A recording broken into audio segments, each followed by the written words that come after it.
Hello guys, my name is Harshit. Continuing with our environment setup topic. So यार, इस video में हम बात करने वाले हैं कुछ हार्डवेयर रिक्वायरमेंट जो हमें चाहिए होती है एथिकल हैकिंग में आने से पहले। इस वीडियो में हम बात करेंगे कि आपके लैपटॉप या पीसी में एथिकल हैकिंग में क्या रिक्वायरमेंट रहती है, ठीक है, क्या स्पेसिफिकेशंस होनी चाहिए। तो मैंने 3 ग्रुप में क्लासीफाई करा है सब चीज़ों को।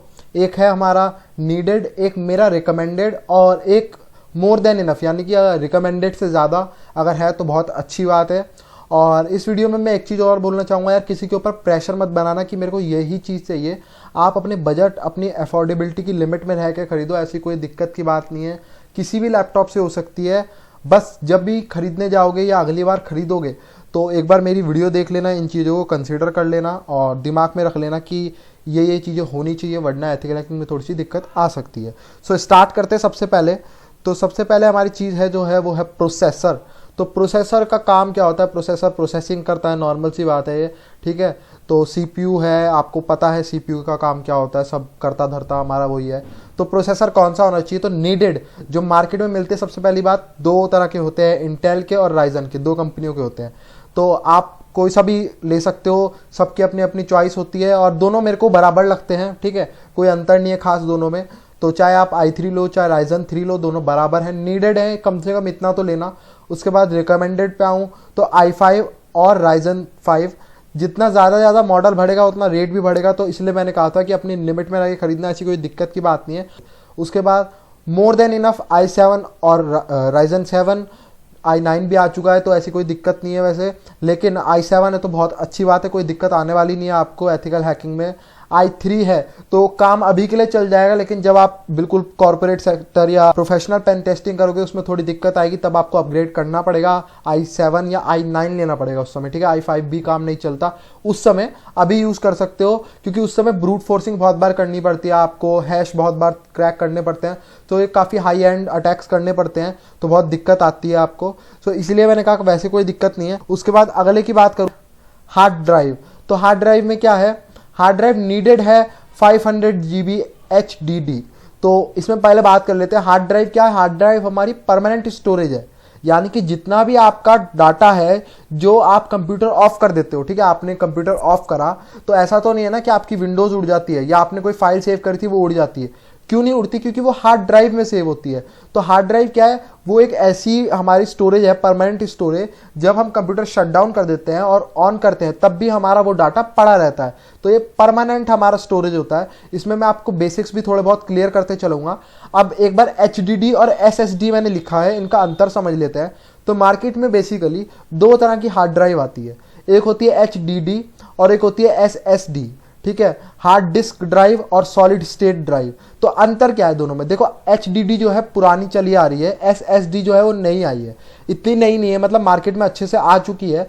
तो जो HDD है ना, इसके अंदर बहुत छोटे छोटे मैकेनिकल पार्ट्स होते हैं, हम गियर्स बोलते हैं ना, तो बहुत छोटे छोटे पार्ट्स होते हैं इसके अंदर। तो जब इतने छोटे छोटे पार्ट है, इतना कॉम्प्लेक्स चीज़ होती है, तो बहुत बार होता है कि करप्ट भी हो जाती है। मतलब ऐसा नहीं है कि बेकार है, बहुत पहले से इसे यूज करते आ रहे होगे, कंप्यूटर में सब यही चलती है, ज्यादातर अभी भी यही चलती है। ज्यादातर C ड्राइव, D ड्राइव जिन्हें आप बोलते हो, सब इसी में स्टोर होती है हमारी, जितना उसके अंदर डाटा है सब इसी के अंदर होता है। और आजकल जो आ रही है SSD, तो ये बहुत अच्छी है, रिलायबल है, लेकिन महंगी है। HDD सस्ती है इसके कंपेरेटिवली, SSD काफ़ी महंगी है इसके कंपेरेटिवली। और बात करूँ स्पीड की, तो HDD स्लो होती है, SSD काफ़ी फास्ट होती है, बूटअप बहुत तेज करेंगे प्रोग्राम। जो SSD के अंदर सेव होंगे, आपकी SSD जो ड्राइव आपने बनाई होगी उसके अंदर जो प्रोग्राम्स होंगे वो सब बहुत तेज बूटअप होंगे, अच्छे से चलेंगे, ठीक है। और HDD के कंपेरेटिवली स्लो होती है। तो आपको बेसिक थोड़ा बहुत क्लियर हो गया होगा इनके बारे में, अगर आप लेने जाओगे समझ जाओगे। रिकमेंडेड अगर मैं बोलूँ तो देखो, नीडेड में मैंने बताया 500 GB, तो HDD कम से कम स्टोरेज इतनी चाहिए, क्योंकि काली भी यूज करोगे आप, विंडोज भी यूज करोगे तो 500 GB भर ही जाता है। उसके बाद मैं बात करूं 1 TB की, तो 1 TB लगभग हर पीसी या कंप्यूटर में 1 TB मिल ही जाता है HDD में। और रिकमेंडेड मेरा यह है कि 128 GB SSD रख लो, ठीक है। SSD के अंदर आप काली रखना, अपना काली की, विंडोज और काली, बस ये 2 रखना है, ताकि बूटअप अच्छे से हो, काली काली चले अच्छे से, स्पीड बहुत अच्छी चले काली की। इसलिए SSD के अंदर बस जितना कम से कम सामान रखोगे और अच्छा सामान रखोगे उतना SSD आपके काम भी आएगी। उसके बाद अगर मैं मोर देन इनफ की बात करूं तो मोर देन इनफ है 1 TB HDD और प्लस 256 GB SSD, ठीक है, तो बहुत है इतना, अगर आप पे अच्छी बात है, अगर आप पे इतना है कोई दिक्कत नहीं आने वाली है आपको, ठीक है। उसके बाद अगर अगले की बात करें तो रैम, अब रैम बहुत इंपॉर्टेंट रोल प्ले करती है रैम। तो रैम करती क्या है आखिर? तो रैम का काम क्या होता है, जैसे हमारी हार्ड ड्राइव थी ना, वो परमानेंट स्टोरेज थी, रैम होती है हमारी टेम्पररी स्टोरेज। आपने कंप्यूटर खोला, आप गेम खेल रहे हो, तो गेम की सारी फाइल हार्ड ड्राइव से आएगी और वो रैम में आ जाएगी, ठीक है। और रैम से वो प्रोसेस होकर हमारी स्क्रीन पे सब इनपुट आउटपुट प्रोसेसिंग हो रही होती है, ठीक है। सो रैम का काम क्या है, जो प्रोग्राम चल रहा है इस समय उसको वो सारी प्रोसेसिंग प्रोवाइड कराती है, ठीक है। तो रैम का काम ये होता है। तो रैम जितनी अच्छी होगी, जितनी तेज होगी, उतनी प्रोसेसिंग भी तेज होगी, उतना चलेगा भी अच्छा। इसलिए हम कहते हैं कि रैम ज़्यादा से ज़्यादा होनी चाहिए, उतना अच्छा होता है। तो नीडेड इस फील्ड में कितनी रहती है? 4 GB। भाई 4 GB तो रखना, क्योंकि काली और विंडोज दोनों यूज़ करने, इससे कम काम नहीं चलेगा। काली यूज़ करोगे इससे कम में तो बहुत ज़्यादा लैग करने वाला है। 4 GB ठीक है, चल जाएगा काम। उसके बाद रिकमेंडेड पे आऊँ तो 8 GB रैम है हमारी।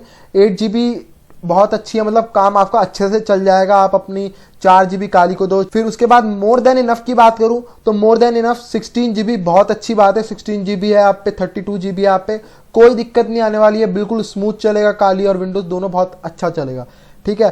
तो आपको आई थिंक समझ आ गया होगा रैम क्या है, हार्ड ड्राइव क्या। अगली की बात करें तो जीपीयू। जीपीयू क्या होता है? ग्राफिक कार्ड सुना होगा आपने।